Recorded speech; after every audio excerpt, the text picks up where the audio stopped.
के केवल 26 जनवरी से ही लागू हुए थे कि इससे पहले की भी कोई तारीख से लागू हुए थे?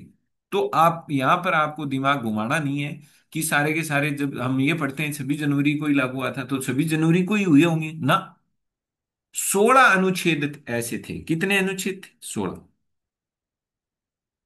16 अनुच्छेद ऐसे थे जो इसी डेट से लागू हो गए थे। तो ये आपके फिर एक फैक्ट आ गया कि 26 नवंबर 1949 को भारतीय संविधान के कितने अनुच्छेद थे जो इसी दिन से लागू कर दिए गए, इसी दिन से प्रभावी हो गए? वो थे 16। वो कौन थे? 16 अनुच्छेद। अब वो कौन कौन से अनुच्छेद हैं जो इसी डेट से लागू हुए थे? अब आपको देखो फिर बारीकी में जाकर के याद करना पड़ेगा। आजकल रिस्क नहीं ले सकते, परीक्षाओं में कुछ भी पूछ लेते। नागरिकता। ये नागरिकता के 5 नंबर, 6 नंबर, 7 नंबर, 8 नंबर और 9 नंबर। अब मैं जल्दी इन पर है ना शॉर्ट्स वीडियो बना रहा हूँ। 5, 6, 7, 8 और 9, उसमें आपके ये भी क्लियर हो जाएगा, 5 क्या बोल रहा है, 6 क्या बोल रहा है, 7 क्या बोल रहा है, 8 क्या बोल रहा है, 9। तो ये जितने भी नागरिकता के बारे में ये है ना, वैसे टोटल 11 तक अनुच्छेद नागरिकता की बात करते हैं। कितने अनुच्छेद हैं? 11 तक, 5 से लेकर 11 तक नागरिकता के हैं। लेकिन ये क्या कह रहे हैं? 5, 6, 7, 8 और 9, ये जो नागरिकताओं की बात करने वाले ये जित 5 अनुच्छेद है ना, ये सारे के सारे किस दिन से लागू हो गए थे? 26 नवंबर 1949। ठीक है। राष्ट्रपति की जो शपथ 60 नंबर अनुच्छेद में है, क्यों भाई? शपथ तो दिलानी पड़ेगी ना। तो शपथ तो पहले ही दिलानी पड़ेगी। 24 जनवरी 1950 को हम राष्ट्रपति जी का हमने चुनाव किया है, तो उनको शपथ तो दिलानी पड़ेगी राष्ट्रपति पद की। तो ये पहले ही लागू हो गई।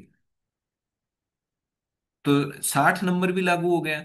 चुनाव आयोग, चुनाव आयोग भी तो हमने पहले ही बनाया था 24 जनवरी 1950 को। भाई चुनाव आयोग पहले बनाना पड़ेगा, तभी तो वो चुनाव कराएगा। चुनाव के लिए, चुनाव कराने तक बहुत सारी व्यवस्थाएं भी तो करनी है उनको। वोटर्स की लिस्ट भी तैयार करनी होती है, संसाधन तैयार करने होते हैं, मशीनें वशीनें, जो भी लोग होते हैं उनको ट्रेनिंग देना बहुत काम होता है।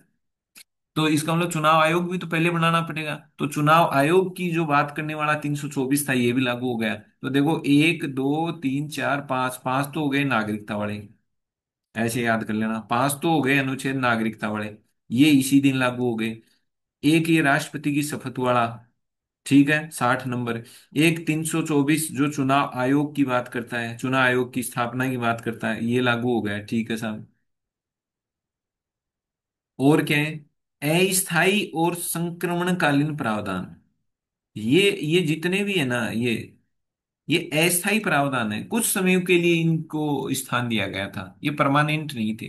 कि उस समय के जो हालात ऐसे थे, भाई कई बार कुछ कंडीशंस ऐसी होती हैं, उन कंडीशंस को आपको फेस करने के लिए, सामना करने के लिए कुछ समय के लिए कुछ चीजें आपको रखनी पड़ती हैं, अस्थायी व्यवस्था करनी पड़ती है, ताकि चीजें जब ठीक हो जाएं, नॉर्मल हो जाएं, तो आप फिर आप उनको चेंज कर देते हैं। तो ये अस्थायी थे, संक्रमणकालीन प्रावधान थे। अस्थायी का मतलब टेम्परेरी है, कुछ टाइम के लिए है।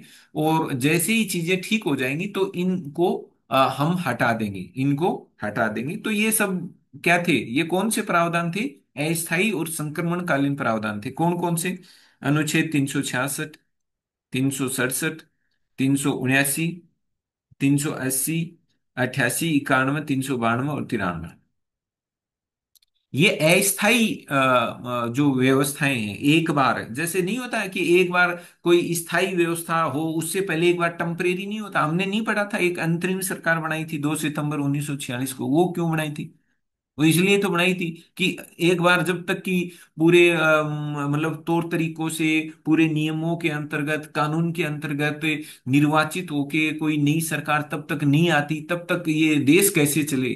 क्या ऐसे ही इसको छोड़ दें? ऐसे ही छोड़ देंगे तो फिर अराजकता आ जाएगी, फिर तो अव्यवस्थाएं आ जाएंगी, फिर तो जिसकी लाठी उसकी भैंस राज आ जाएगा, फिर कानून के शासन का कोई मतलब ही नहीं रहेगा, कोई धनी दौरी नहीं रहेगा। तो हमने अंतरिम सरकार बनाई थी, एक टेम्परेरी सरकार बनाई थी कि जब तक कि स्थायी सरकार नहीं आती तब तक ये है। तो वैसे ही ये प्रावधान थे कि जब तक कि कोई नई संसद नहीं आ जाती, पूरा संविधान काम करना शुरू नहीं कर देता, तब तक ये अनुच्छेद है, इन अनुच्छेदों से हम काम चलाते रहेंगे। तो ये अस्थायी थे, संक्रमणकालीन थे। ये उस अस्थायी समय पीरियड के लिए थे, ताकि हम उस दौरान देश में व्यवस्थाओं को चला पाए।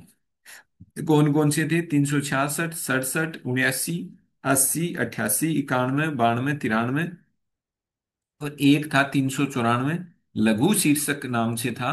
तो कुल मिला के ये हो गए 16। तो ध्यान रखना है, ये जितने भी है ना आपके,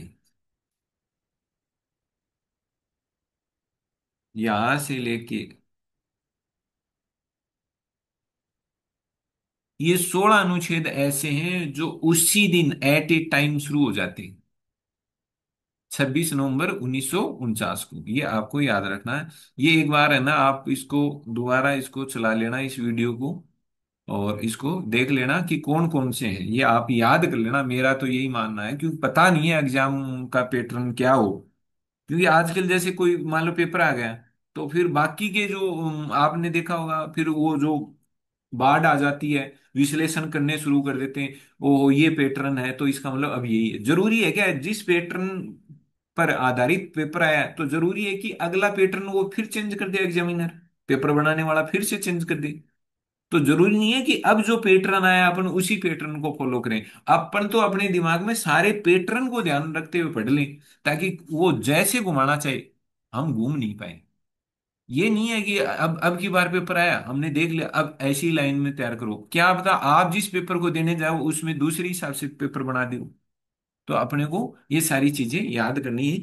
16 अनुच्छेद है, लिख के याद कर लेना कि 5, 6, 7, 8, 9 लागू हुआ, 60 वाला लागू हुआ, 324 वाला हुआ, 366, 67, फिर 79, फिर 80, फिर 88, 91, 92, 93 और 394। ये टोटल 16 अनुच्छेद हैं जो उसी दिन लागू हो गए थे।